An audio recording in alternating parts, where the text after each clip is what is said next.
We were just eating spaghetti at the dinner table, and I was slurping my spaghetti, and she was not having it. But she was slurping her spaghetti. I thought it was funny. I was a kid. And all I remember is just eating my spaghetti and then just feeling like a super intense piercing pain and looking over, and I had a fork in my arm. I don't ever remember going to the hospital or anything. I just remember sitting there and like getting stabbed in the arm and looking over, and they're just like my arm literally bleeding with a fork in it. I have a tattoo that covers the scar from my mom. It says, "I forgive you," and then it's Mary Bernice Rolls underneath. It's my mom's initials.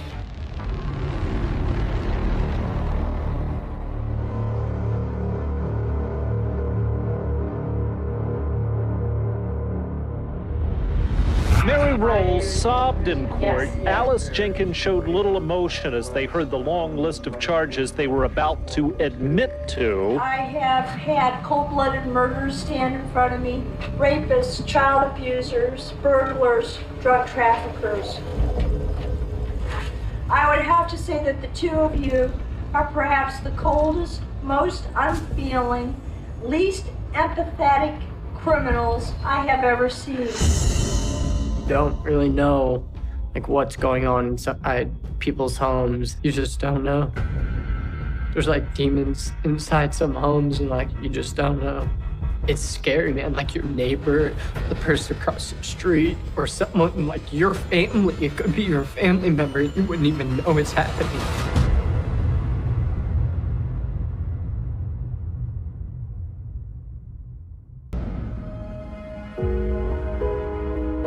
My mother's name is Mary Rolls. From age 15 to 21, she had 6 children. The furthest back I can remember is 1997. I was living with my mom and my brother Tyler, my sister Marissa, my brother Daryl and Danny, and Caleb had just been born. She was like a really good mom. There's early photos of us like going to Chuck E. Cheese and stuff like that, and like just being kids. Before Alice, my mom treated us pretty good.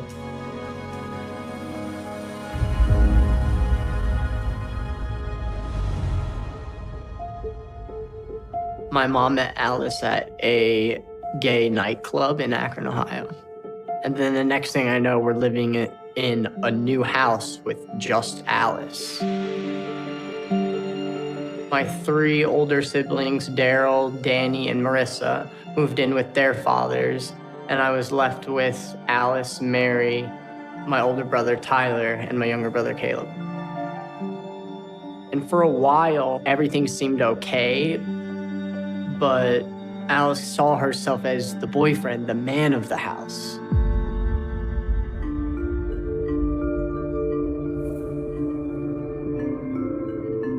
This is the house that we lived in last.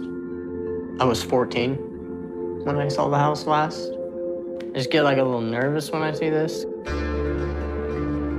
It seemed for years we were never gonna make it out of that house and away from Alice and Mary. It's just like, I don't know. It just makes me nervous because it just this house makes me think about just like dark times. Nobody knew what was going on.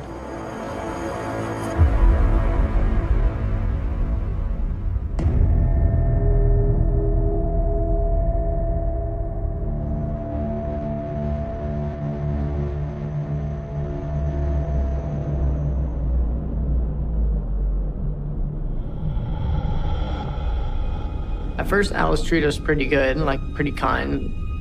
But over time, she kind of got like jealous of the attention that Mary was giving us. Alice began to separate us from our mother and tie us to the bed when she went to work. Get on the bed and lie down. Tyler and I were both put in the same room in the beginning. two twin beds side by side, essentially. And she would tie us by our wrists and our ankles to the bedpost. So we would essentially be strung, like laid out, so we couldn't roll over or move around. Alice was never aggressive with it. She was just very quiet and very stern and just wanted to handle business and be done with it. And Mary was taking care of Caleb most of the day because he was still a baby at the time. So I didn't see much of Mary. Stay here and be quiet until I get back. So we'd just be like in a room tied to beds, Tyler and I side by side. I didn't really understand like what was going on. It scares me more now, like as an adult, than it did when I was a kid. I didn't really understand it then. I was just so young and like just seemed normal.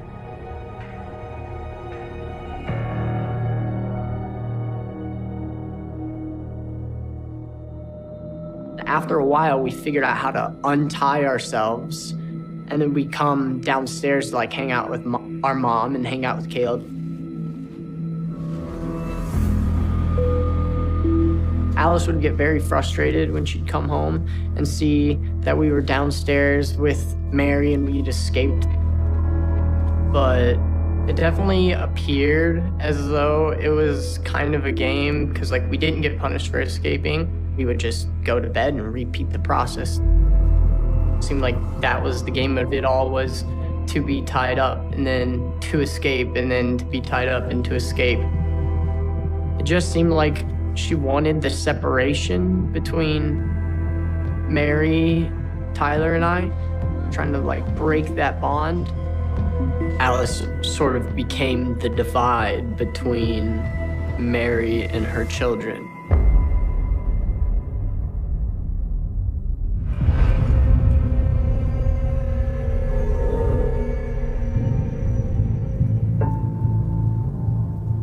When we would escape during the day, she would come home and we would be doing the same thing, just on the couch, hanging out with Mary, trying to spend time with our mother. And one day she just separated us into separate rooms.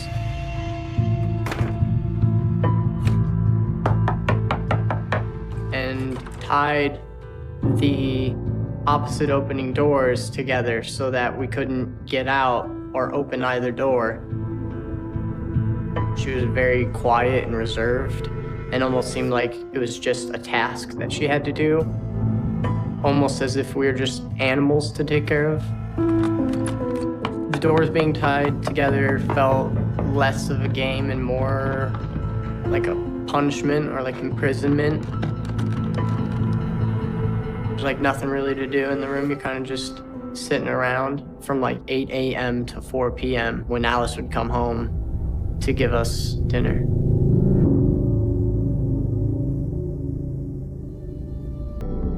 I do think it was to keep all of Mary's attention and focus on Alice.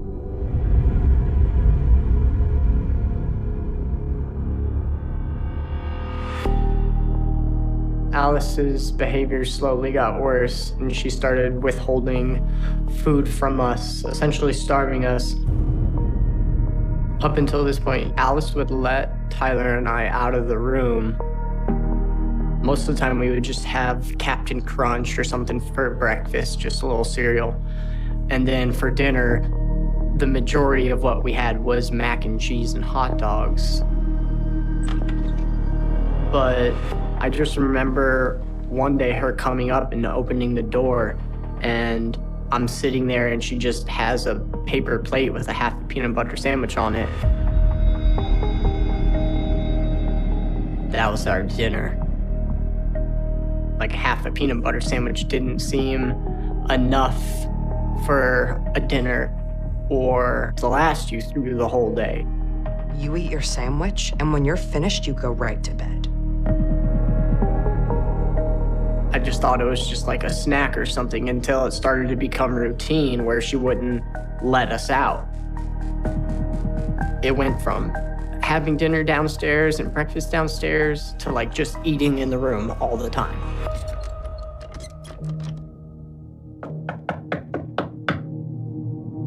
weren't allowed out to use the restroom. That's when we started using the corners of the bedroom. We would pull up the carpets and use the restroom and then put down the corner of the carpet so Alice couldn't find it. And we did that for months and months. It's just crazy. It's very animalistic. No one should have to survive like that. I was not able to talk to Tyler during that time. I assume he was getting the same food I was, but we hadn't seen each other for 10 to 11 months at that time. At that point, it's almost like the days all connect because everything's the same.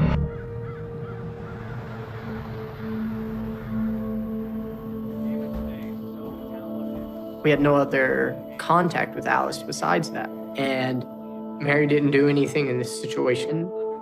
Is everything okay? They're fine. They're just having dinner. Mary should have called the police in this situation, or called CPS, or called a family friend, or her parents. She could have just walked out. She didn't stand up for her children and defend us, protect us like you're supposed to. I've asked her why she allowed it to happen multiple times, and she says that she was strung out on morphine and just simply wasn't herself. But it's not supposed to be like that. She failed. She should have just left.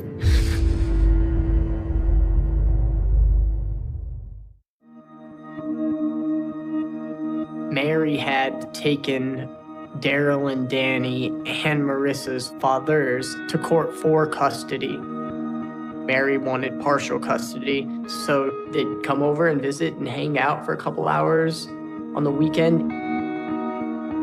There was a honeymoon phase of about 2 weeks to a month where everyone was on good terms and we all just slept in normal beds, and we had breakfast and dinner downstairs. Alice was kind of like trying to cover her tracks so they couldn't say anything when they would return home to their biological father. Street to the elementary school. I didn't understand what school was even. We were all very unequipped to even be in public at the time. We couldn't read. I couldn't tie my shoes. We weren't potty trained. They were literally sending wild animals to school. But don't remember any of the teachers asking any questions about my size or my malnourishment or showing any concern. And I don't remember ever telling anyone at school either.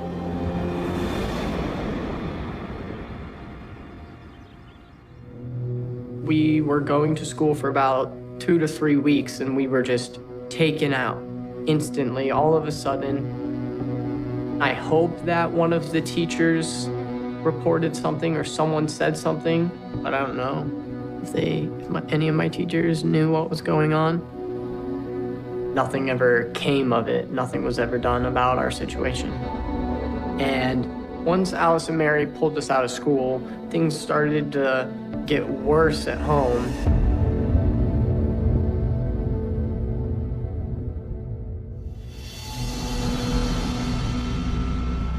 It was about a week or two after we'd stopped going to school, and we had seen kids out on the sidewalk coming home from school. They're hollering up at us. Hey, hi, guys. And they're like trying to get us to come out and play, like, let's hang out. And like, that's all they were trying to do, just like kids being kids. We can't come out. We're not allowed. We're hollering down to them, tapping on the window. But then it ended up like getting us in trouble. Hey! Because Alice came home and was like freaking out. What the hell is going on in here? Get away from that window. What are you doing? Like, you're not supposed to be by the window. People should know you're in here. If you can't behave yourselves, you can stay in here.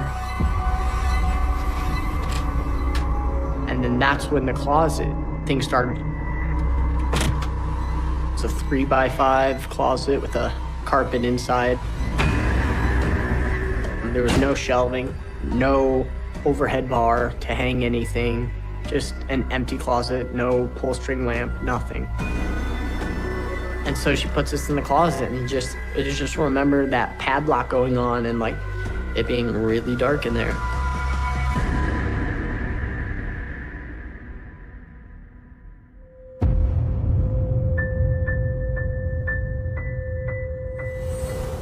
First time that Alice put us in a closet, I thought it would be a one-time or just like a short span punishment, but it just ended up being continuous and ongoing.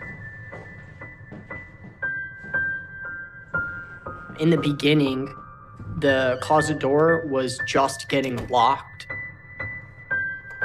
And then over time, a large brown dresser was acquired. And they would take that dresser and put it in front of the closet door so that if she ever forgot the lock, which she did a couple of times, the dresser's there. For about 3 years, we were spending periods of time in the closet, which is complete dark. Like there's no light except for the light that comes underneath the door. And we would get fed super sporadically, not let out for breakfast, not let out for dinner. There was no regular schedule. Alice came in whenever she pleased to feed us. Alice would come upstairs with half a peanut butter sandwich and either let us out and we would have to eat it in front of her on our knees, or she would open the door and just give it to us and we would eat where we'd been using the restroom and sleeping. There would be 2 of us sharing this half a peanut butter sandwich. So we would eat as slow as possible, just like essentially like little hamster nibbles. And then we would vomit it back up and eat it again. It's a tough one to think about. It was a survival tactic. Actually, I struggled with a huge eating disorder when I became a teenager because of like my body could not keep food down. And I have terrible, terrible vision from like being locked in the dark. At one point, we had thought that we could escape through the closet, like digging a hole out of the house. We were just using our fingernails to like dig our way out. Tyler and I were confined to the closet for anywhere from a couple of weeks to a month at a time. And we're in complete darkness, so we don't know what time it is until Alice opens the closet door. I didn't have a concept of day or night, and like, I didn't understand the concept of telling time. Now that I know how to tell time, and I know what a year is, like how fast a year goes by, and then like 1 month or 2 months in darkness feels like 10 years. It's hard to keep track of like who you are and how old you are, and time is super foggy. And so now I always keep track of time and I manage time and I try to do as much as I can with the time I've got, but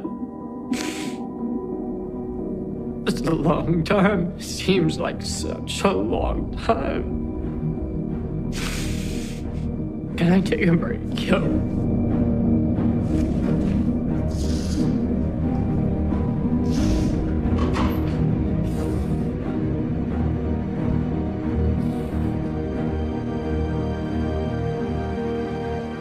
Sorry.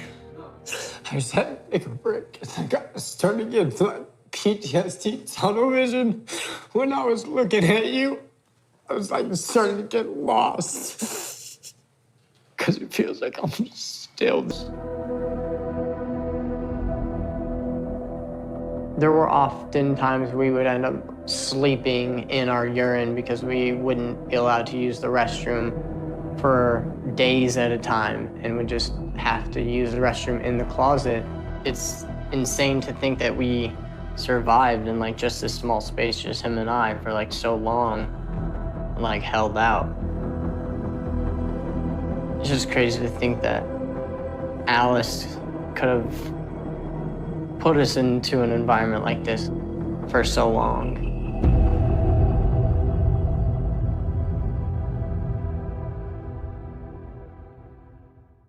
I can hear you all the way downstairs. She would essentially call us out of the closet and force us to get down on your shins and knees and look up at her because she wants that power of people below her. Get out here. But Now. She would spank or whip him with the belt. It became like less about like getting fed and more about just like surviving. I would have rather died of starvation than him gotten beat a couple times. He and I have talked. He just feels like he was treated like a slave. That wasn't fair. I would do it all over again just to prevent all of that.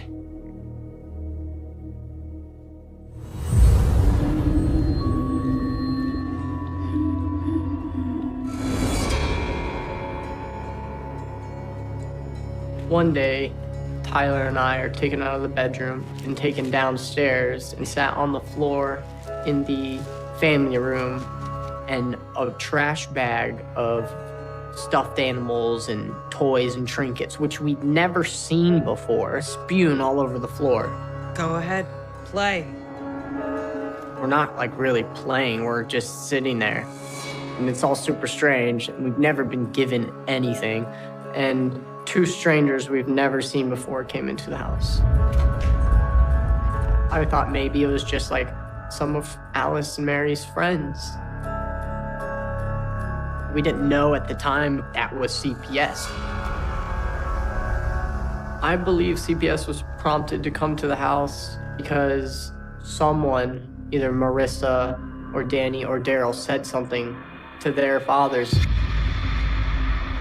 Danny and Daryl would come over on the weekends, so they would come upstairs and hang out with us.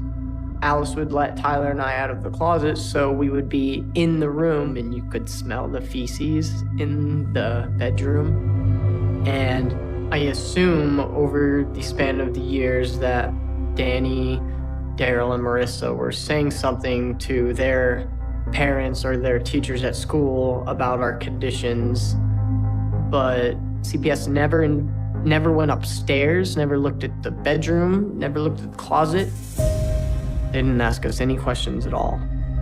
If they would have just gone upstairs and turned the corner into the bedroom, it would have been over, but they didn't. Alice seemed super calm. Mary really let Alice do most of the talking. It's like theater to Alice. It's all just like a big show to put on. Thank you so much for coming to check in. Yeah.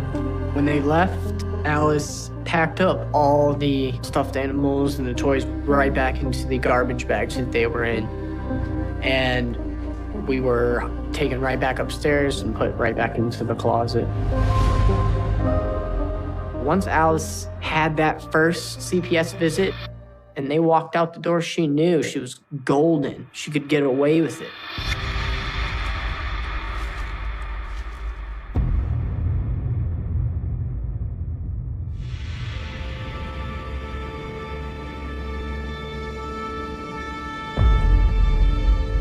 In 2003, Daryl, Danny, Marissa, Tyler, myself, and Caleb were all living in the house. Mary wanted full custody, and my 3 older siblings moved into the home with us. We were always telling Danny and Daryl that we weren't getting fed, and then that would get back to Marissa. Marissa was essentially our golden ticket. Marissa had let us out into the room a couple times, and then Marissa would sometimes be the one to like have to lead us to the bathroom because Alice doesn't want to deal with it. She was never inhumane about anything. Like, she definitely looked out for us. One time, I remember Marissa letting us out of the closet, and she talks about how Alice and Mary had went out. We asked her if like can we go downstairs? Can we get some food? Please. All right, but we have to make this quick because they could get home any minute. Got it? And we went downstairs to check out the kitchen to find the cupboards were packed, the fridge was packed, everything completely full. And in that moment, it definitely made Alice seem like more of just an outright evil by choice person when she clearly had all the resources to provide and she just chose not to. I was definitely overwhelmed that even that much food could exist in one space. We took anything from cans of Pringles to Gatorade to granola bars, everything that they had, we took upstairs. And we had Marissa put us back into the room. You can't tell anyone about this. All right? And locked us back in the closet. And we ate as much as we could. I'd never been so full in my life. It was delicious.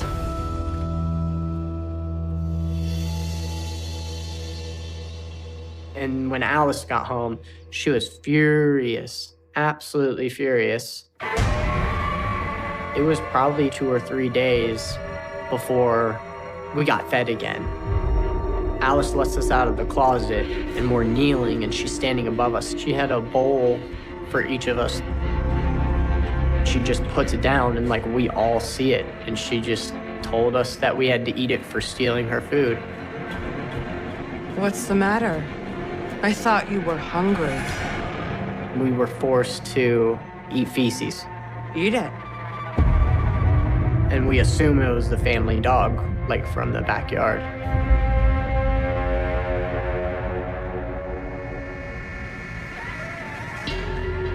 Sometimes I think about like I didn't have to do it, like they didn't have a gun to my head, but like I just felt so trapped in that situation. Makes me feel super low as a human.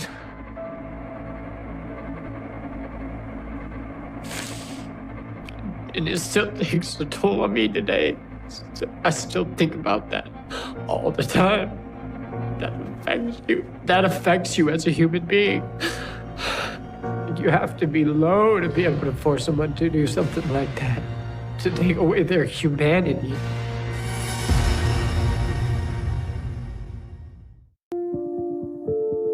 In 2003, I was 8 years old.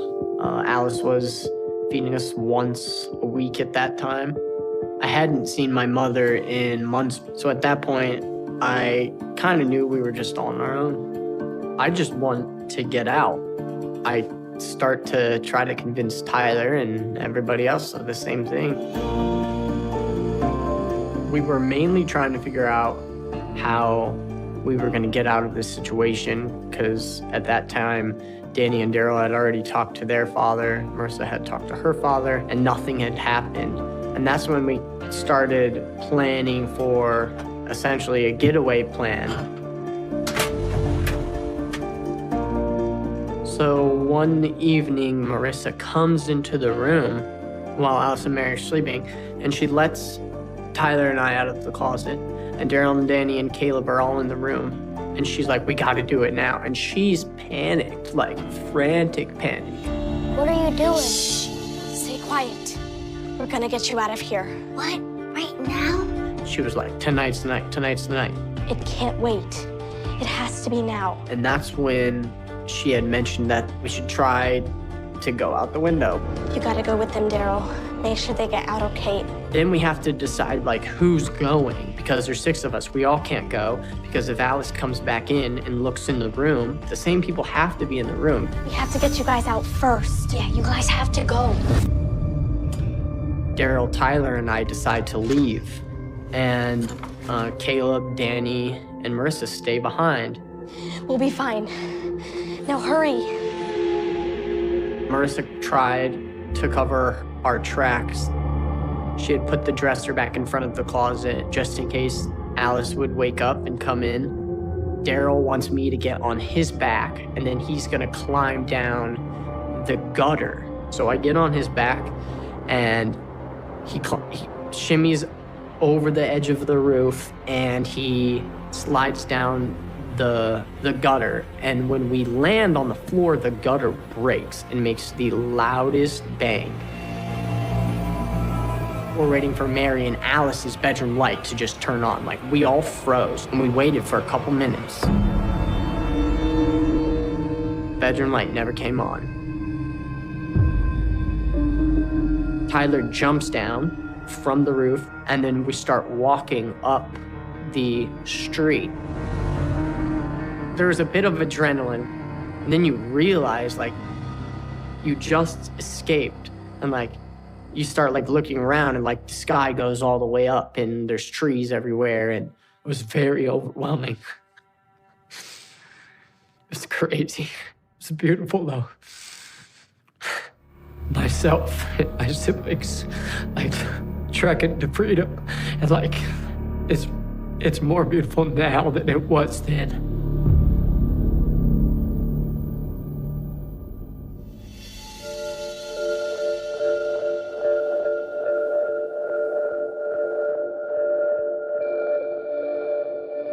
Three near naked boys walking in the streets at 3 a.m., malnourished and unclothed and unbathed, no shoes, no socks, no plan. It was just like, just get out and walk, and, like, hopefully someone would do something. We walked around the corner and got some water from a hose from some lady's house. And there was a house light that was on. And there was a lady just standing in the curtain, like, watching us. And she's holding the curtain with one hand, and she's got the phone in the other hand. No more than 30 seconds later, we get a cop car that comes zipping right at us.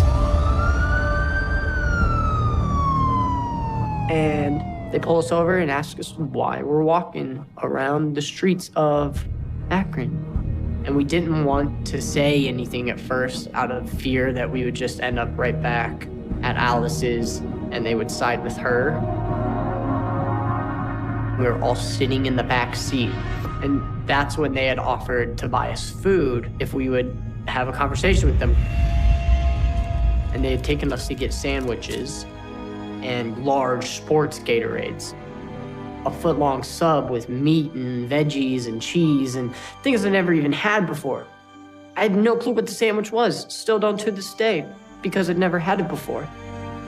And the second we started eating in the back of their car, and they noticed, like, how animalistic we were eating the sandwiches, and they realized something was wrong. And that's when we kind of started to tell them that we're being locked in a closet and starved and abused, and this is going on. What do you mean you live in the closet? We're not allowed to come out unless Alice says we can. They're not responding. They're just, like, sitting there, just, like, staring at us with, like, blank faces, just taking everything in. I was very terrified that they would not believe us. They make a radio call, and we're just, like, sitting there in silence, essentially. And they get off the radio call, and we just start driving. They literally tell us, we're gonna take you back home. No, please! So we're screaming, and we were freaking out. We're like, why are you taking us back? You're supposed to help! We're trying, like, to get as low and scrunched in as possible so that if they open the back doors, they're gonna have to, like, literally pull us out of the car because, like, there's no way we're going back to the closet.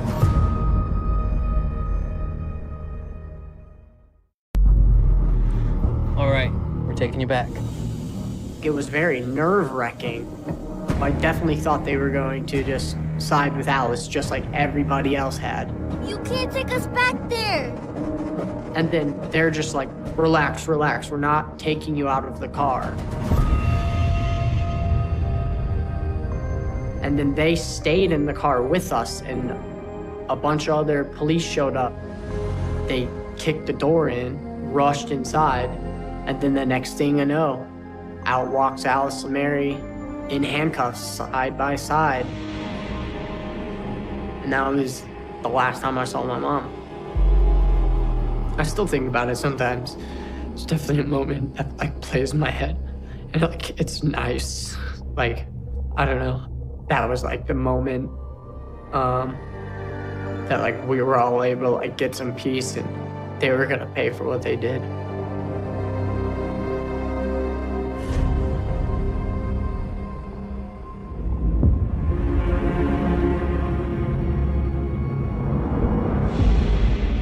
Up in weeks.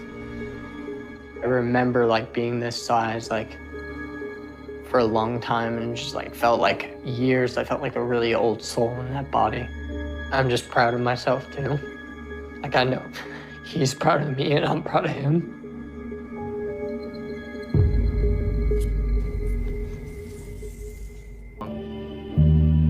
These were good years in my life where like nothing bad happened, where I was able to just like soak up time and like be a kid and do what I wanted, and I didn't have to worry about anything, and people were taking care of me.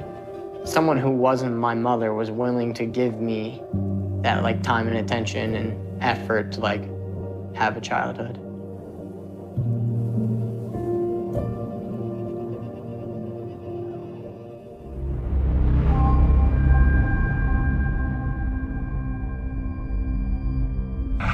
Mary Rolls sobbed in court. Alice Jenkins showed little emotion as they heard the long list of charges they were about to admit to: kidnapping, felonious assault, endangering children, and then... Ms. Jenkins, what is your plea? Guilty. Alice and Mary both pled guilty and were sentenced to 30 years. I think that both Mary and Alice pled guilty just to limit the time they'd spend behind bars. Judge Patricia Cosgrove held Mary Rolls just as responsible, even if she may not have initiated the abuse. At any point in time, if you acted as a mother in this case, you could have prevented the harm to your children. You chose not to. Now, I'm already halfway through those 30 years. It's been 15, so in 2033, they both get out. And like now that I like start getting closer to that end date, just doesn't seem like enough time. Our conditions as children were worse than their conditions in a state prison. These are their online inmate photos. Alice definitely looks tired in the eyes. Mary has changed a lot. She looks super old. It just makes me angry that they could still be smiling. They almost look content and comfortable with where they're at. Back in 2017, I'd contacted Alice and asked her why she did the things she did and if she felt any remorse, and she claimed that she didn't do anything wrong and that she was playing the role and doing the job that Mary should have done as the mother.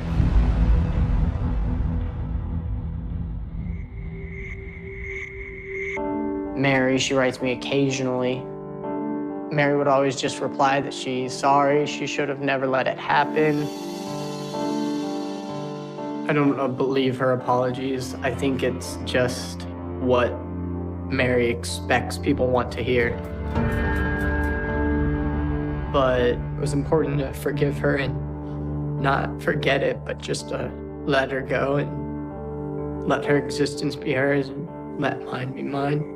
I want to forgive Alice, but I haven't yet. It's hard to look back on what happened between me and my siblings, but we endured and made it through.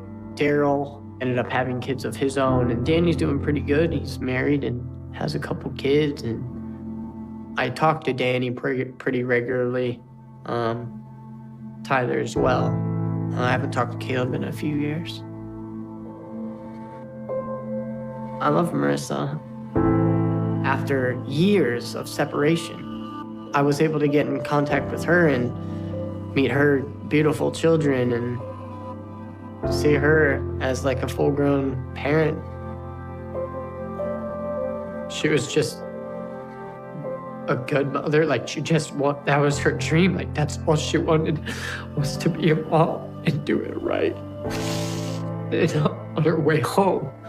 She dropped the kids off at school, and then on her way home for dropping her kids off at school, she got hit in a head-on collision by a street racer, and it killed her instantly.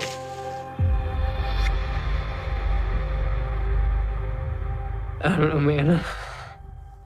I just think about Marissa every day.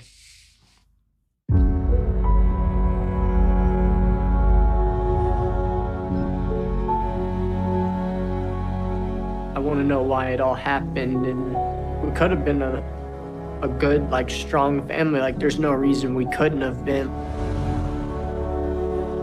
I know, like, I could have died in that situation. Like, they were gonna let me. So, like, I see the world through a lens where bad things are probably happening. And I just want more things to be done about it. You look at the homes, like, nobody knows what goes on inside a house. Like, nobody. You just don't know. There's, like, demons inside some homes, and, like, you just don't know.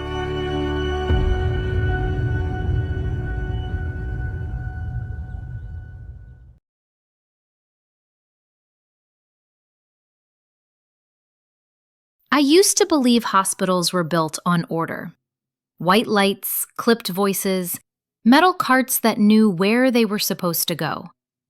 But order is just a rumor we tell ourselves to stay calm. The truth is simpler, darker.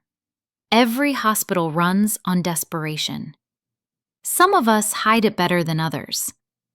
My name doesn't matter anymore. What matters is what I carried in my pocket on the night 2 doses of a fading vaccine were left forgotten in the tray beside the biohazard bin. They said it was theft. They said it was betrayal. A nurse turning her hands against the city she swore to protect. But I wasn't thinking about oaths or protocols or the cameras above the supply room door. I was thinking about my parents, wheezing in a cramped apartment above a bakery, waiting for a miracle the city kept promising but never delivering. I told myself it was mercy. I told myself it was love. But love, when you twist it too tight, can look a lot like hunger. And sometimes hunger makes you brave enough to ruin everything. I didn't become a nurse because I was brave.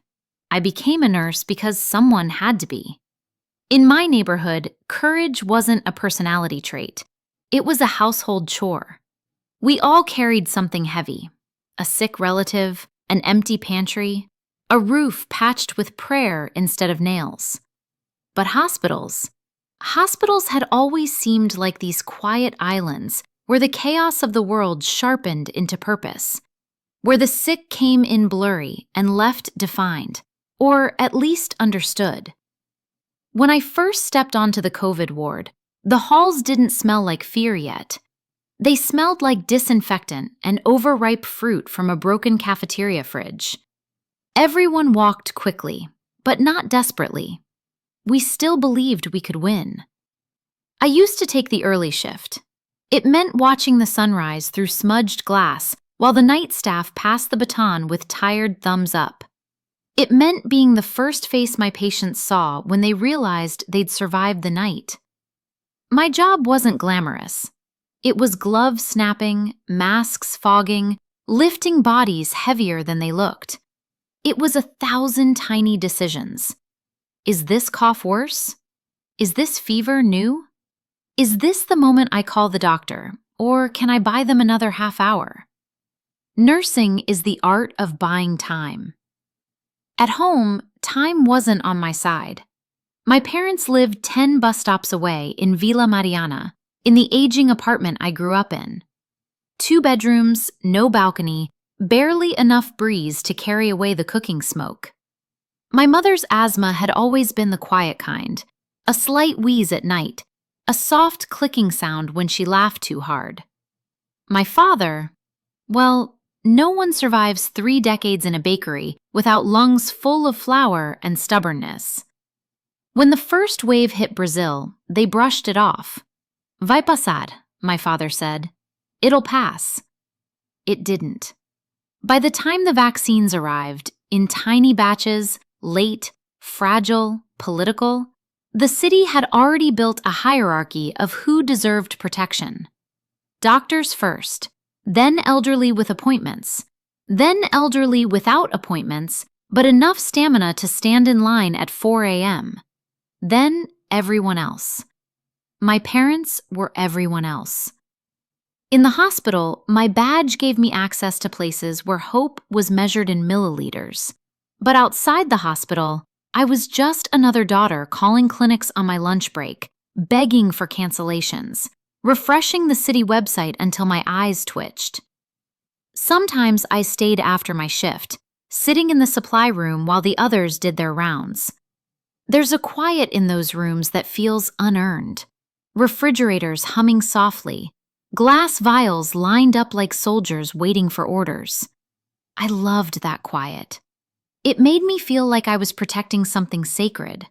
But sacred things have rules, and rules don't bend, even when people do. The first time I noticed the leftover vials was by accident. A doctor tossed them into the red bin, muttering something about timing. If opened and unused within hours, they had to be discarded. Protocol, safety, waste dressed up as caution. I stared at them through the clear lid. Perfect little worlds of possibility. 5 doses, 10, all sentenced to death by a clock we couldn't negotiate with. It felt like watching bread burn in the oven while your family starves. You don't question whether you're allowed to take it. You wonder why you didn't take it sooner. I never told anyone about that moment, about how it burrowed into me, how I walked home hearing the tap of glass against plastic echo in my skull, how I replayed the sound of my mother coughing on the phone, pretending she wasn't winded, pretending I couldn't hear the tremble. Conscience doesn't announce itself with a trumpet. It whispers. It tests you. It shows you something small and dares you to imagine something bigger. That week, I started noticing other things. How the hospital bought more coolers than masks. How politicians visited for photo ops but never stepped into patient rooms. How the families outside cried into their shirts so security wouldn't tell them to move. And through it all, I kept thinking of those leftover doses, thrown out like spoiled fruit, like they meant nothing. I tried to force myself to forget, to focus on my charts, my patients, my routine. But every day I walked past the red bin, and every day my eyes darted toward it as if it held a secret only I was meant to decipher. I told myself I was responsible. I told myself I would never cross that line. But lines are funny things. When you stare at them long enough, they don't disappear. They just soften. They begin to look less like boundaries and more like invitations. One night, after a brutal shift, I called my father just to hear his voice. He answered with a cough so rough it clipped the beginning of every word. "Filia," he said, "don't worry. We'll wait our turn." But I knew his turn wasn't coming, not in time, and that's when the thought sharpened, when it stopped being a nagging whisper and became a full sentence, clean and merciless. You could save them, if you're willing to break something inside yourself. I didn't say yes, not yet, but I didn't say no, and sometimes that's all it takes. They say temptation arrives dressed in red with horns and a tail. In my experience, it wears a white coat and carries a clipboard. The week everything shifted started like any other. Too many patients, not enough beds, not enough air. The hospital smelled like bleach and metal and the inside of a mask you've worn 6 hours too long. By then, we'd learned how to move like a tired machine. One body passing to another, hands washing until they cracked, voices muffled behind layers of fabric. On Monday, I watched a man die while waiting for a ventilator that never opened up. He was maybe in his 50s, old enough to have grown children. young enough to still be promising his wife they'd travel when this is over. I held his hand until his fingers went slack. Behind me, 2 orderlies argued about football scores. Death had stopped being an event. It was just inventory. At lunch, I ate standing up in a corridor.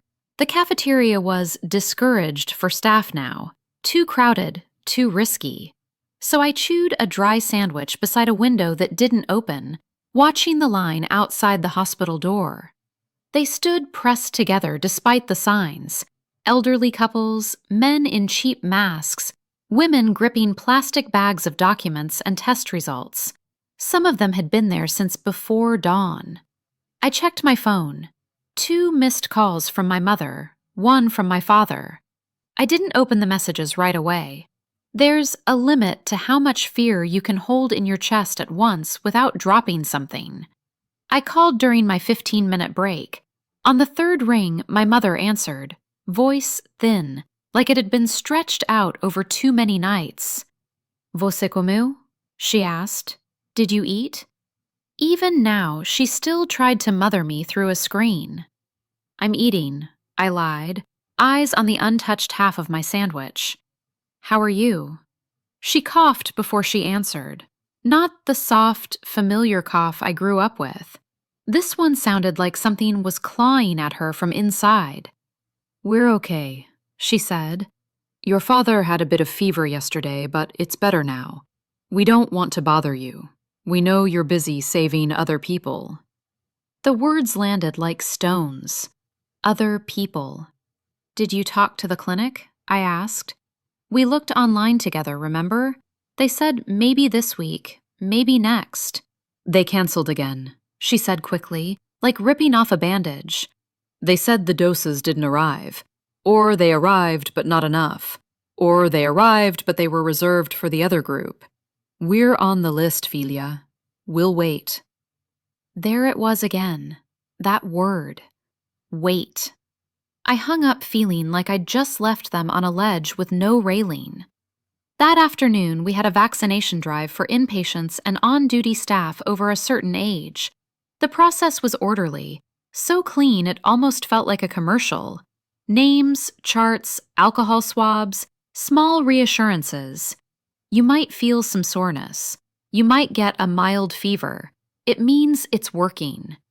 I administered 13 doses that day. 13 tiny promises.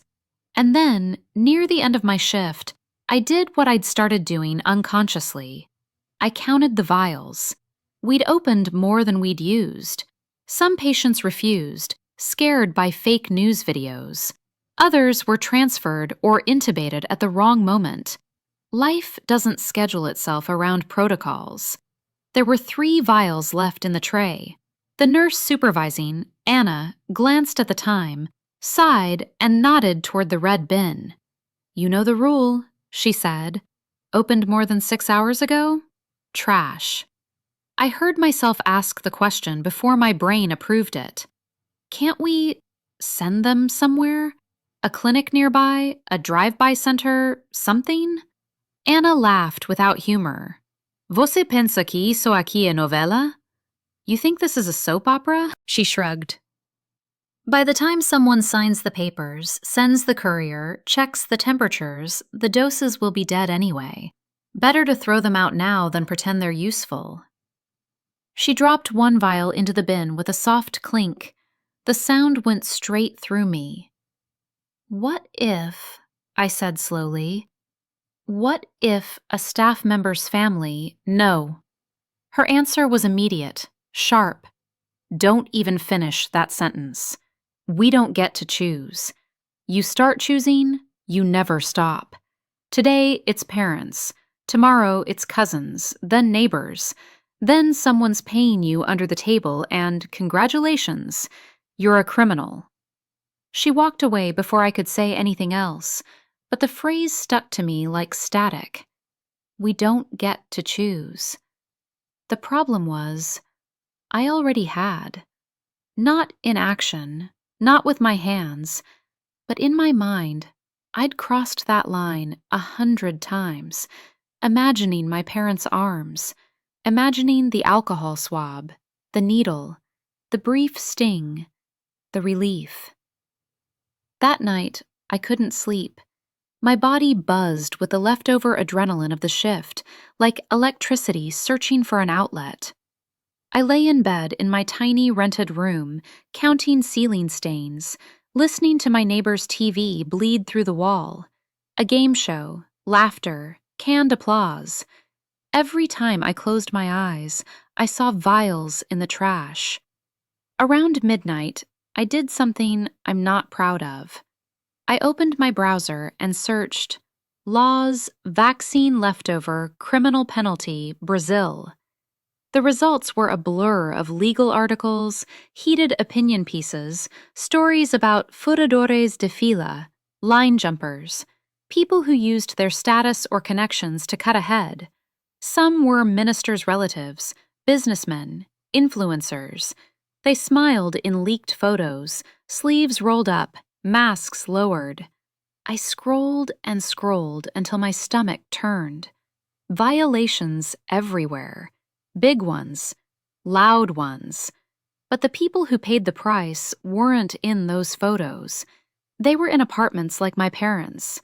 They were in lines outside hospitals that never seemed to move. I couldn't stop thinking about it. Power wasn't just what politicians had. It was what I had, too. A badge, access, a code memorized by routine. I found one article about a nurse in another state who'd redirected doses to her family. The headline called her ladra, thief. The comments were vicious. Monster, criminal, she should be jailed. No one asked who her family was. No one asked what their lungs sounded like at night. The next morning, my father called first. Bon dia, fila, he said, voice too cheerful. I knew that cheer. It was the sound people make when they're trying to hold a door closed against a flood. Did you sleep? I asked. Claro, he lied. Your mother is making coffee, the good one, from the market. We were saying we'll drink it with you when this is over. I wanted to tell him I didn't believe in when this is over anymore, but instead I said, drink it now. Don't wait. He laughed, then coughed, then laughed again to cover it. How is the hospital? Are they taking care of you? That almost broke me. He was the one gasping for breath, and he was worried about me. They're doing what they can, I said carefully. They're giving doses to the staff, to the elderly in the wards. There was a long pause. I could hear the clink of a spoon against a cup in the background. That's good, he said finally. You deserve it. You're on the front line. I thought about telling him I hadn't been vaccinated yet, that my age and position put me one phase later, that I'd watched older doctors roll up their sleeves while I held the tray. But I didn't.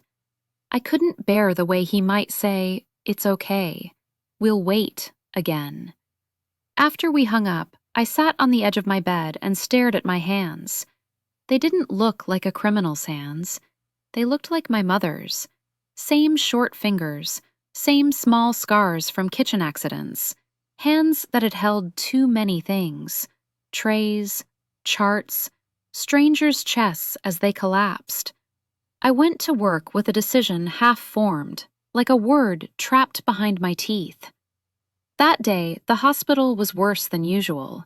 2 nurses out sick, 1 doctor quarantined, more patients coming in with oxygen saturation numbers that made my heart drop.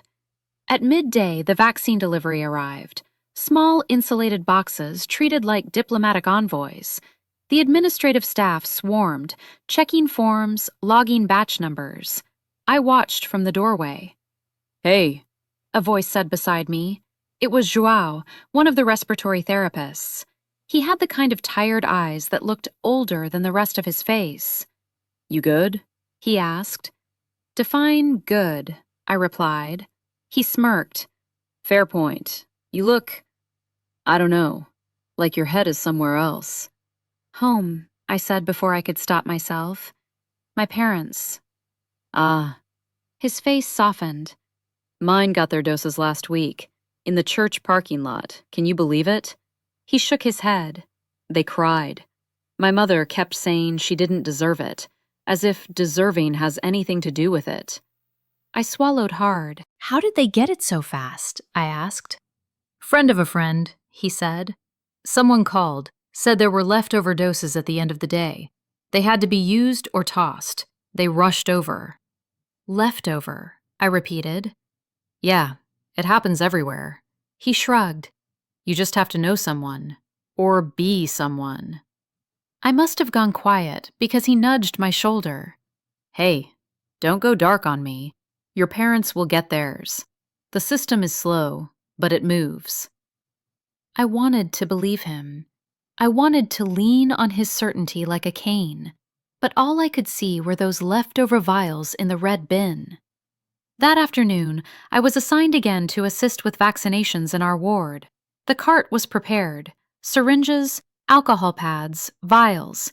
The supervising nurse this time was Paolo, younger, stricter, the kind of person who quoted guidelines like scripture. We moved from room to room, explaining, injecting, documenting. Some patients cried, some thanked us, some stared at the ceiling as if afraid to hope. The rhythm was almost soothing. Then, just like before, things went off script. 2 patients were transferred unexpectedly. One developed a high fever and had to wait. Another family refused, saying they wanted the other vaccine they saw on TV. By the time we finished the round, there were again doses left. 4 this time. Paolo checked his watch, then the label. We're close to the limit, he said. We'll have to discard. My chest tightened. Is there really no one else? I asked. Staff, maybe? The cleaning team? Security? He shook his head. They're not in this phase, and we don't have authorization to reassign doses. I'm not losing my job because of someone else's protocol failure. His phone buzzed. He stepped away to take the call, leaving me alone with the tray. The moments that change your life don't always announce themselves. Sometimes they arrive like this, quiet, fluorescent, smelling of alcohol and latex. I stared at the vials, my pulse a drumbeat in my ears. In my mind, I saw my mother sitting on the edge of her bed, inhaler in hand. I saw my father holding a damp cloth to his forehead, pretending the room wasn't spinning. I saw the line outside the hospital, people without names in our system, without numbers in our hierarchy. I also saw the headlines. Nurse steals doses meant for patients. Public outrage as health worker puts family first. I imagined Anna's voice. We don't get to choose. But what if that was a lie we told to keep ourselves from breaking? My hand moved before my logic caught up. I picked up one vial, feeling the cold glass against my glove. The label blurred for a second as my eyes flooded. I could put it back. I could toss it in the bin like everyone else. I could walk away, go home, call my parents, listen to them cough and say, "We'll wait." Or I could stop pretending that following the rules made me clean. Paolo's voice echoed faintly from the corridor as he argued with someone over the phone. I knew I had seconds, maybe less. I slid the vial into the pocket of my scrub top. The motion was small, almost casual. If you'd walked in at that exact moment, you might have thought I was just adjusting my ID badge. But inside me, something cracked. The floor shifted. The world redrew itself around this single, stolen point. I didn't feel like a hero. I didn't feel like a villain. I felt powerful. Not in the way politicians are powerful, not in the way rich people are. This was a quieter power, intimate and dangerous. The power to decide that 2 lives out of millions mattered more to me than any abstract idea of fairness. When Paolo returned, I was already sealing the remaining vials in the disposal bag. He didn't count them. Why would he? The system had taught him to trust the tray, the labels, the procedure. "Ready?" he asked. I nodded, heart hammering. Ready. On the bus home, the vial pressed against my chest with every bump. I could feel it there, like a heartbeat that didn't belong to me. I kept my eyes on the window, afraid someone could see my guilt reflected in the glass. All around me, people sat slumped in their seats, masks askew, faces creased by worry and exhaustion. No one looked at me twice. At one stop, we passed a billboard with a smiling politician and the slogan, "Vaccina para todos, justicia para todos." Vaccines for all, justice for all. I almost laughed.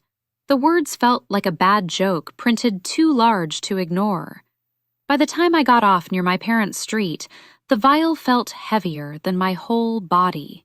I walked up the worn staircase to their apartment, each step an argument.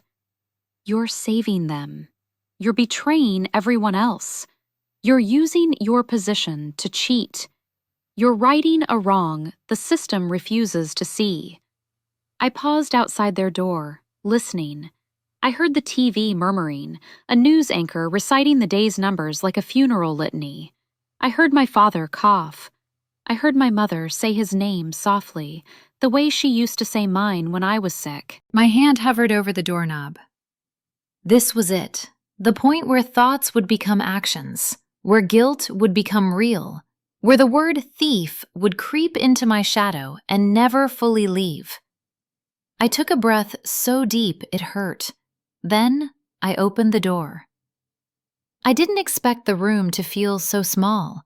I'd grown up in that apartment, 2 bedrooms, a narrow kitchen, a living room barely wide enough for a sofa and a prayer. But that night, it felt like the walls were listening. My mother looked up first.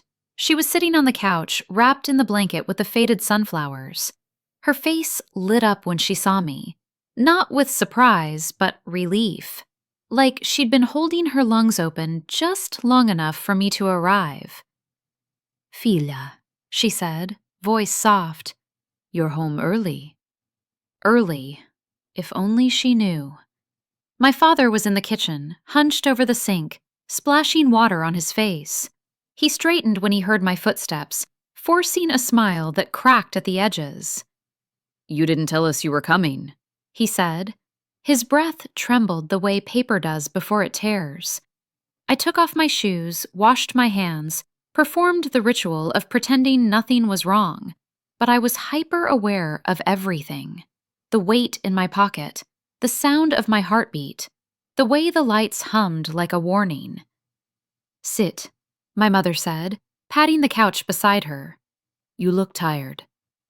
I sat because if I stood, they would see the truth shaking in my legs. We talked about nothing.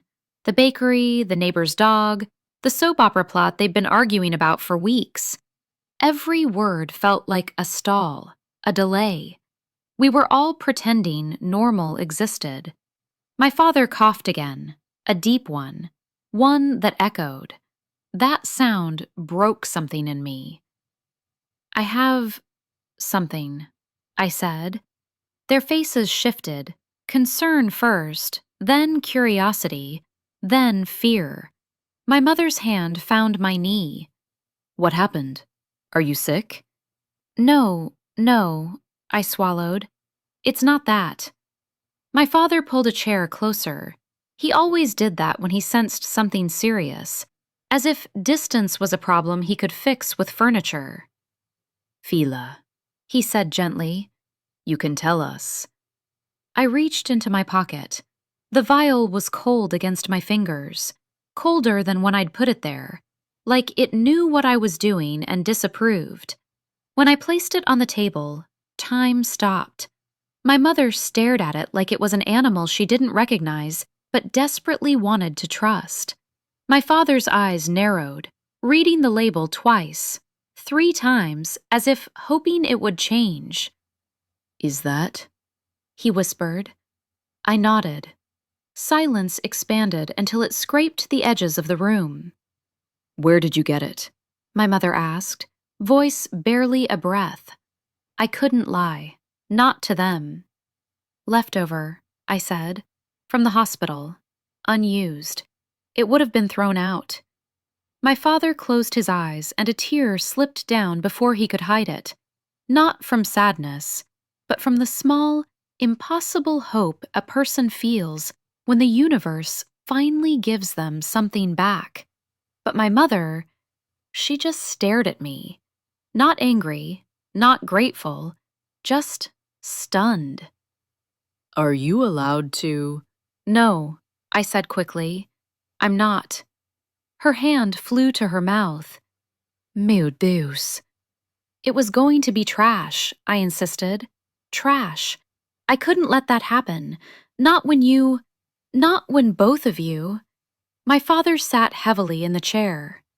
Fila, He said softly. if you give this to us, what happens to you? Nothing, I lied. He shook his head, one slow, sad movement. You are a terrible liar. A bitter laugh almost escaped me. He was right. I'd never been good at lying.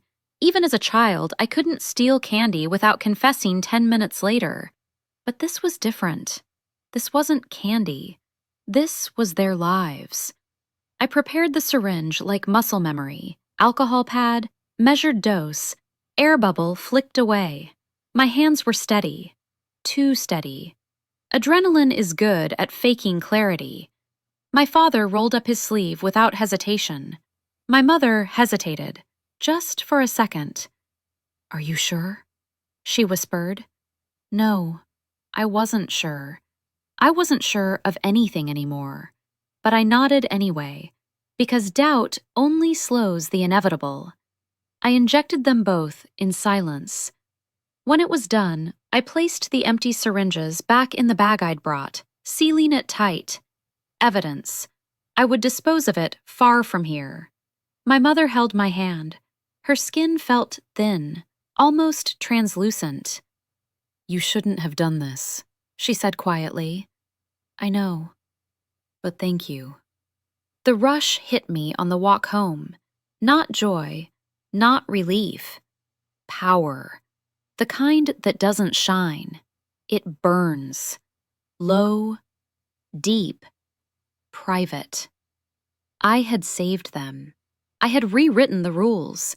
Doctors, politicians, administrators, they had power with microphones. I had power with my hands. And once you feel that power, once you taste it, it rearranges something in you. In the days that followed, I lived in two worlds. At work, I was the same nurse, efficient, quiet, steady. I checked vitals, changed IVs, reassured anxious families. No one looked at me differently. No one suspected that, beneath the calm surface, a storm was building. At home, I obsessed. Every phone call from my mother made my stomach twist. Every cough from my father made me flinch. Are they reacting? Is it enough? Did I give it too late? Did I steal for nothing? But something else grew alongside the fear. Justification. Other staff bragged quietly about helping their own relatives find a faster path. A doctor hinted he knew a clinic tossing doses in a back room. A supervisor forwarded a rumor about a politician's son receiving 3 doses just to be safe. Everyone was cutting lines. Everyone was twisting the rules, but only some of us were punished for it. I began to notice more leftover vials. Some days 2, some days 5. The bin filled with tiny failures dressed as safety. I started thinking, what if my uncle needs it? What if my neighbor can't breathe? What if I can save more? What if the rules are the true crime? This is how moral decay works, not in leaps, in inches, in maybes that turn into plans. One night, after a long shift, I walked past the supply room and saw a single vial left unattended for a moment on the counter. The nurse had stepped away to answer a call. I froze. The world narrowed to the size of that vial. My hand twitched. Just one more. One more miracle. One more life saved. One more secret no one needed to know. I reached for it. Then someone walked in and I jerked my hand back so fast I nearly knocked over a tray. "Você tá bem?" they asked. "You okay?" "Yes," I said, too quickly. I walked away, heart pounding, shame crawling up my throat. Not because I'd almost stolen again, but because I'd missed the chance. This was the moment I realized I wasn't just tempted anymore. I was hungry. Not for money, not for fame, not for escape. For the power to decide who gets to live. That's the quiet, terrible truth of every nurse, every doctor, every paramedic working through a crisis. We are gatekeepers. We hold life in our hands every day. We pretend the system decides for us, but sometimes the system looks away.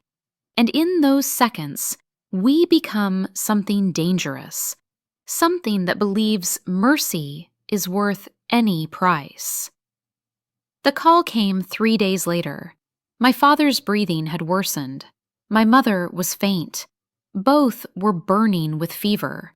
I dropped everything, charts, gloves, responsibility, and ran from the ward. I didn't clock out. I didn't ask permission. I didn't think. Because that's what indulgence does. It convinces you you're in control, even as the ground gives way beneath you. I arrived at their apartment to find my mother on the floor and my father too weak to lift her. It happened anyway, despite the vial, despite the theft, despite my hands trying to rewrite fate. The power I'd tasted, the power I had craved, it vanished, replaced by the sour, choking realization that I had gambled everything, broken everything, for a miracle that wasn't mine to give. And as I knelt beside them, listening to their ragged breaths, feeling the world tilt and fracture, I understood. This was not the worst moment. The worst was still coming. You don't hear the moment a life ends. Not really. There's no dramatic gasp, no final word wrapped in poetry. Just the slowing, the thinning, the soft, terrible quiet. My mother died first. I was kneeling beside her, pressing a cold cloth to her forehead, whispering things I didn't believe, when her chest simply stopped moving.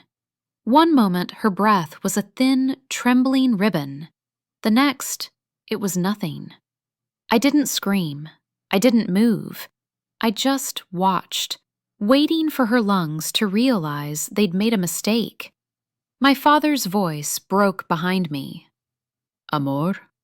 He said it like a question, as if she might answer, as if my mother had ever let silence have the last word.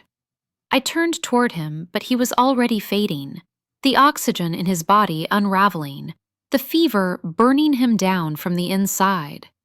"Filia," he wheezed, don't cry." But I wasn't crying. Not yet. Shock isn't numbness. Shock is a violent, freezing clarity. I could hear everything.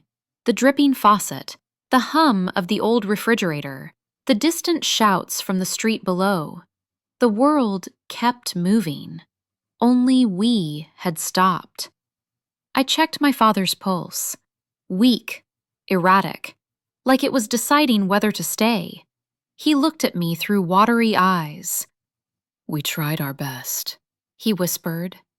I broke then. Not loudly, Not the dramatic sobbing you see in films. My body folded inward, quietly, like a building with its beams pulled out. "I'm sorry," I said, over and over. "I'm so sorry." But he didn't know what I was apologizing for.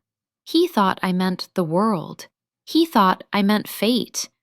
He didn't know I meant the vial. He didn't know I meant the choice. He didn't know that when he died 20 minutes later, his daughter was already something unrecognizable. The days after their deaths blur into a smear of noise and heat. Phone calls, forms, people telling me they were in a better place, people saying they're with God now, people treating grief like a script. I nodded, thanked them, performed the rituals, signed papers, arranged cremation, collected ashes in 2 light, insulting boxes. Then I went back to work. What else was I supposed to do? Grief doesn't quarantine you. Rent doesn't pause for heartbreak. The hospital didn't say, "Take a week, take a month, take the time you need." They said, "We're short-staffed. Can you come in tomorrow?" So I did. Eyes swollen, hands shaking, mask trembling with every breath. Coworkers gave me looks, the soft, cautious pity people reserve for tragedies they don't want to think too hard about. "I heard about your parents. Stay strong. We're here for you." But their eyes said what their mouths wouldn't. "She's next. She's breaking. She's dangerous." And they were right. Because grief curdles. It turns into something sharp, something reckless. On my second day back, a supervisor approached me. Clipboards, tight jaw, a bureaucrat's concern. "Someone reported irregularities with your supply logs," she said. My blood froze. No. I'd been careful. I'd been so careful. "What irregularities?" I asked. She flipped through papers. "A missing vial from 3 days before your leave." Her eyes narrowed. "You remember?" My throat dried. I remembered everything. But I answered the way a drowning person answers a question they don't understand. "No," I whispered. She watched me too long enough to let the silence implicate me, then said, "Meet me in my office after your shift." The room tilted. My ears rang. I felt the first real wave of panic since my parents died. Not because I'd be fired, not because I'd be charged, because the only thing I had left was the work, the routines, the tasks, the exhaustion that kept me from remembering. If I lost that, I had nothing. The shift passed in fragments.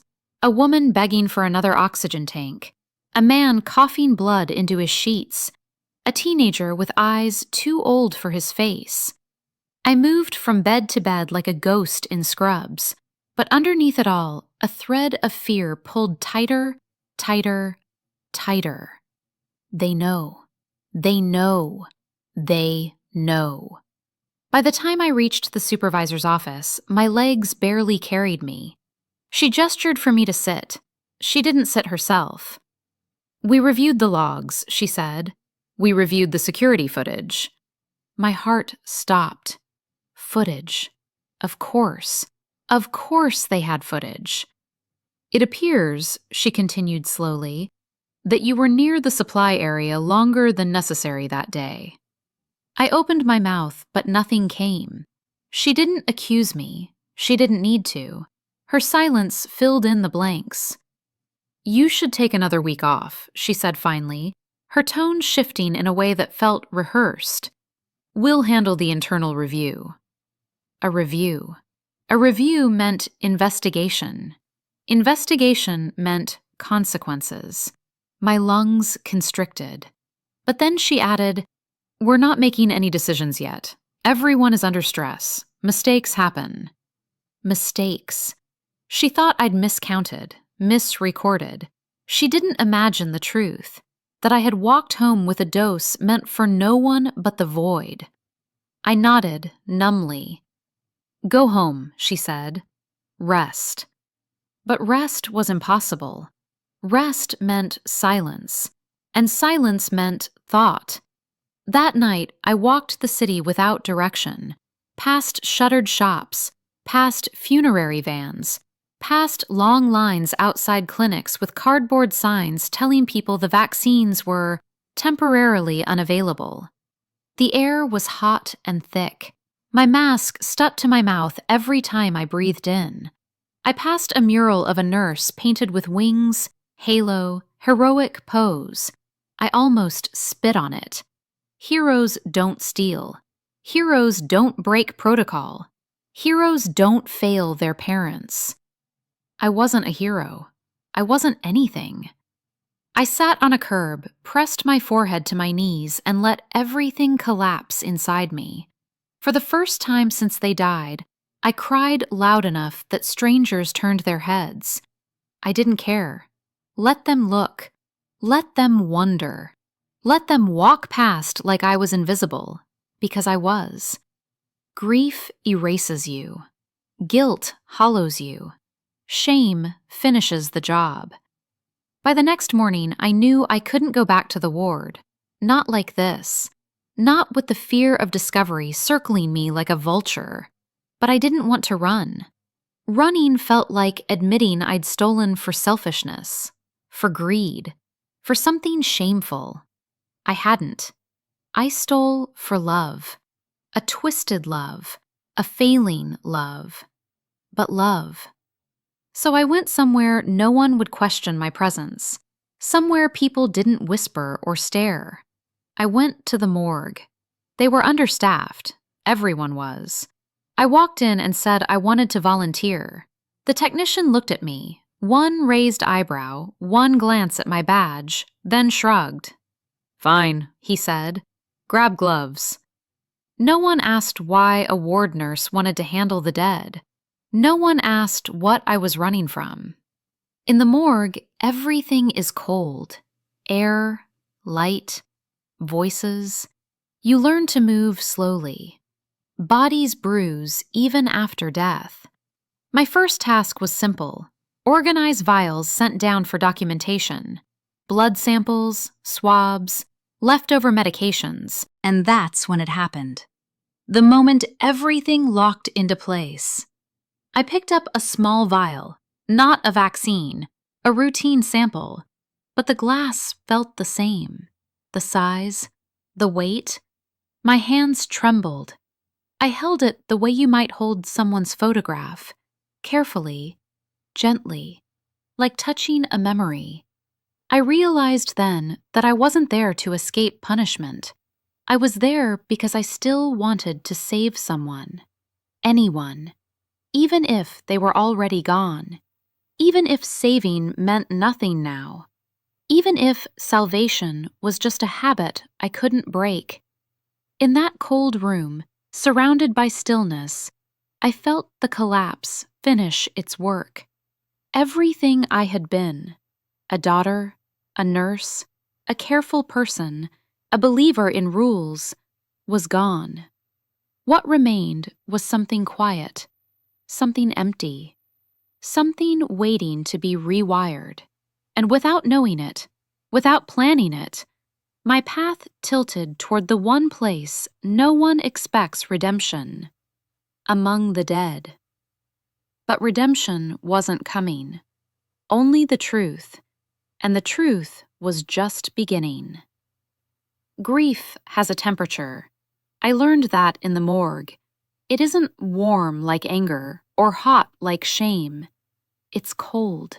The kind of cold that settles into your bones and refuses to leave. The kind of cold that makes you move slowly, speak softly, breathe carefully, as if the air might shatter. In the wards, everything is urgency. In the morgue, everything is consequence. Maybe that's why I stayed. At first, they thought I wouldn't last a day. People always assume the dead are frightening. They're not. The living are far more terrifying. The dead don't judge. They don't accuse. They don't ask why. They just wait. My tasks were simple: labeling, organizing, documenting. I washed my hands so often the skin peeled. I wore gloves until my fingers felt like they weren't mine. And every time I picked up a vial, blood, swab, fluid, something inside me steadied. Not healed, just steadied. You don't realize how loud a hospital is until you work somewhere silent. In the morgue, footsteps become language. Breaths become confessions. The scrape of metal drawers becomes prayer. And with every sound, every stillness, the truth inside me grew louder. I stole a vaccine. I broke the rules. I tried to save them. I failed. But the confession didn't come all at once. It arrived in pieces. The first time I spoke it out loud, I was alone with a body, a woman in her 70s, no family listed, no personal effects, just a name on a tag. I don't know why I chose her. Maybe because she looked like someone who had loved deeply. Maybe because there was kindness in the way her hands curled. I was logging her belongings when the words slipped out. I took a dose. My voice echoed off the tile. I stole it. I stole it from my parents. The room didn't change. The air didn't shift.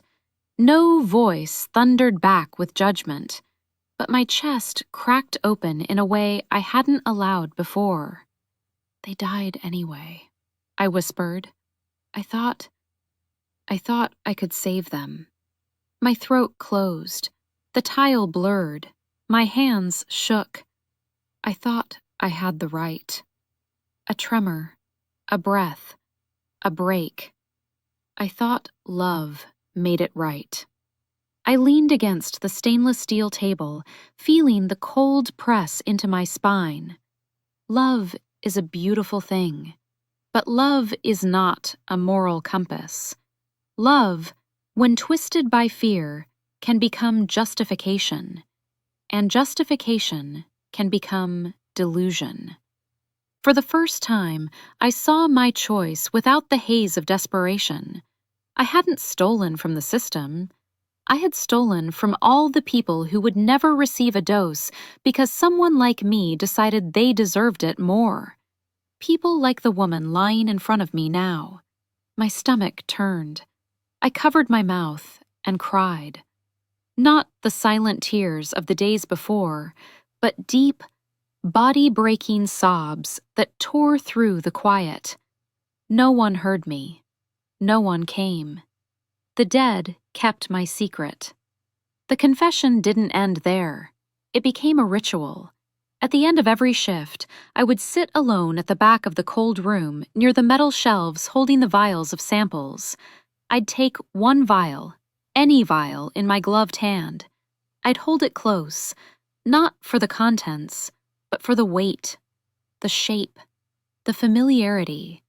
I spoke my guilt into them the way some people pray into rosaries. I broke the rules.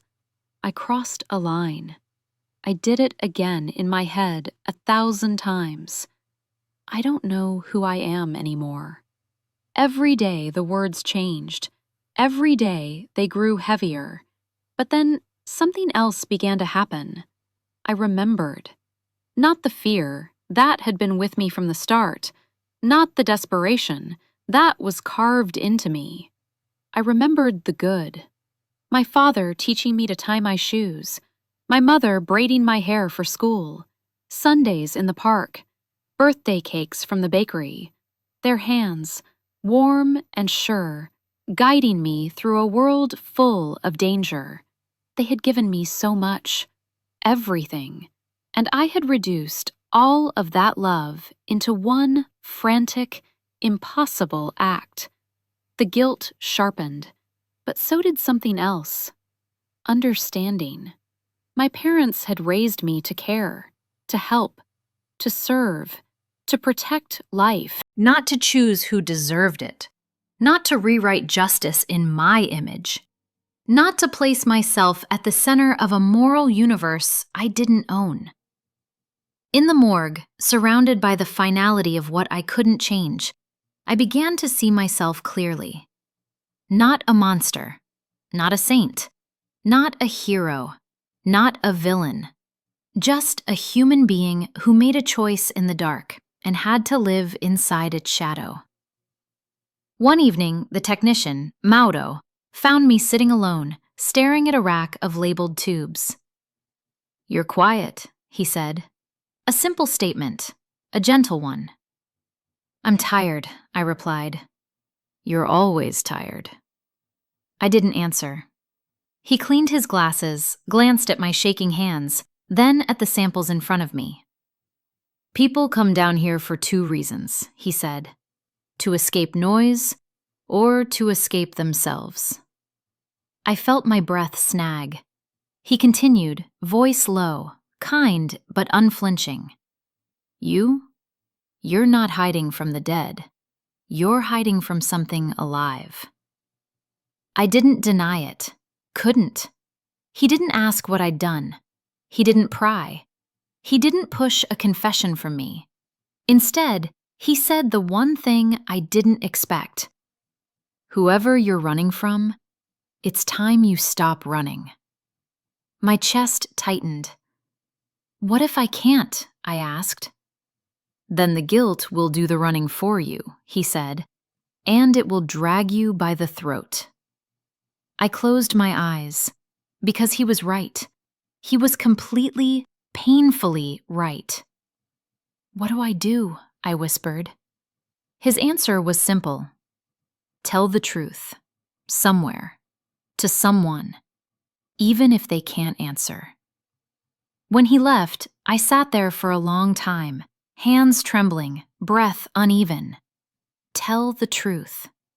Not to the hospital yet, not to the authorities, but to someone who mattered. And there were only 2 people who mattered. I walked to the small metal locker where the cremation boxes had been placed. My parents' ashes. Light. Too light. I knelt, opened the boxes, touched the small bags with trembling fingers, and I told them. Everything. Every detail. Every fear. Every moment I'd tried to hide from myself. I told them about the vial, the theft, the desperation, the power, the guilt, the collapse. "I'm sorry," I said, shaking. "I thought love gave me permission. I thought saving you justified anything. I was wrong." Silence answered me, but not the cruel silence of abandonment. The soft silence of presence, of memory, of forgiveness that arrives not in words, but in breath. And for the first time since they died, I could breathe. Not freely, not fully, but enough. Enough to understand that confession isn't surrender. It's the first step toward carrying the weight without letting it crush you. But confession has a consequence. And the consequence came 2 days later, when I returned to the hospital entrance and saw 2 administrators waiting for me. Clipboards, badges, serious faces.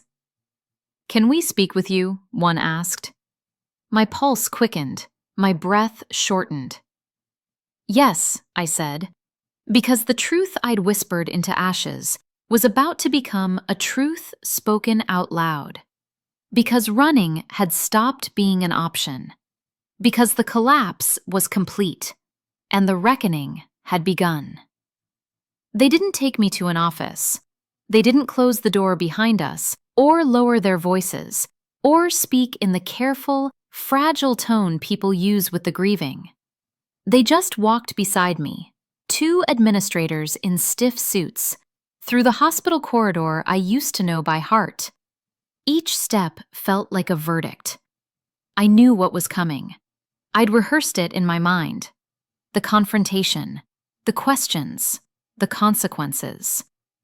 But when we sat in a small room with flickering fluorescent lights and a fan that rattled with every rotation, they didn't accuse me. They didn't even look angry. They looked tired. One of them, the older one, folded his hands. "We received a report," he said, "about a missing vial." My chest tightened. "And we reviewed your logs, your presence in the supply room, your recent leave, your transfer to the morgue." Each word threaded itself into the next, a quiet noose. "We want to give you the chance," he continued carefully, "to tell us if there's something we need to know." This was the moment, the final dividing line. I could lie. I could say I miscounted. I could blame exhaustion, confusion, trauma. They would want to believe me. Hospitals always want the problem to be an error, not a person. But Mauro had been right. Guilt runs faster than you do. My voice didn't shake when I spoke. I took it. They both froze. "I took a vial," I repeated. "It was going to be thrown out. My parents were sick. They couldn't get appointments. I was desperate." The younger administrator blinked. The older one sighed, a long, heavy sound, like he'd been holding it in for weeks. "You understand," he said quietly, "that this is a violation of protocol, of ethics, of law." "I know." "You could lose your license." "I know." "There could be legal consequences." "I know." He studied me for a long time, not like a criminal, but like someone standing at the edge of a cliff they had built themselves. Then he set his clipboard down. "Your parents," he asked, "did they died," I said. The room fell silent. Something in his expression softened. Not forgiveness, but recognition. Pain knows pain. "We will file a report," he said. "There will be hearings, reviews. You may not be allowed to return to patient care." I nodded. "I understand." He dismissed me with a gesture that wasn't cruel, just resigned. As I stood, he added, almost under his breath, "This pandemic has broken all of us. Some in ways we can see, some in ways we can't." I walked out of the room slower than when I came in, not because I was afraid, because, for the first time, the weight I carried wasn't pulling me downward. It was settling, finding a place inside me that didn't hurt as sharply. I didn't go home. I didn't wander the streets in grief. I didn't collapse against a building or drown myself in regret. I went to the morgue. The air was cold as always. The lights were steady. The silence greeted me like an old friend who doesn't ask questions. Mauro glanced up. "You okay?" he asked. "No," I said, "but I'm here." He nodded once. "Good." He handed me gloves. I put them on. My hands, steady now, moved with purpose. Documentation, tagging, handling, not saving, not choosing, not rewriting the rules, just honoring, witnessing, bearing the final weight of lives I didn't know but refused to abandon. For the first time since my parents died, I felt like I belonged somewhere, not because I had been forgiven, but because I had stopped hiding from what I'd done. People think redemption is a clean thing, a return to goodness, a washing away of sins, but that isn't how the world works. Not here. Not in the cold rooms beneath a hospital. Not in a city where grief hangs in the air like humidity. Redemption, if it exists at all, is quieter. It's the moment you stop demanding that the universe rewrite your past. It's the breath you take when you accept that some things can't be undone. It's the strength to carry what you broke without letting it break you again. I visit my parents' ashes every week, not with flowers, with stories. Stories of the people whose names I write on tags. Stories of the families who couldn't say goodbye. Stories of the ones who left this world unnoticed, except by me. I touch each vial I handle with the gentleness I once reserved for miracles, because maybe that's what they are now. Not the vaccines I stole, not the lives I couldn't save, but the small, fragile pieces of truth I carry forward. I am not redeemed. I am not forgiven. I am not whole. But I am honest. And in a world built on panic and pride and impossible choices, sometimes honesty is the closest thing we ever get to a second chance. This is my return, not to innocence, not to purity, to acceptance, to the quiet, cold rooms where even the dead deserve dignity, to a version of myself who can finally breathe, to the truth, the only thing I have left, and the only thing I refuse to let die.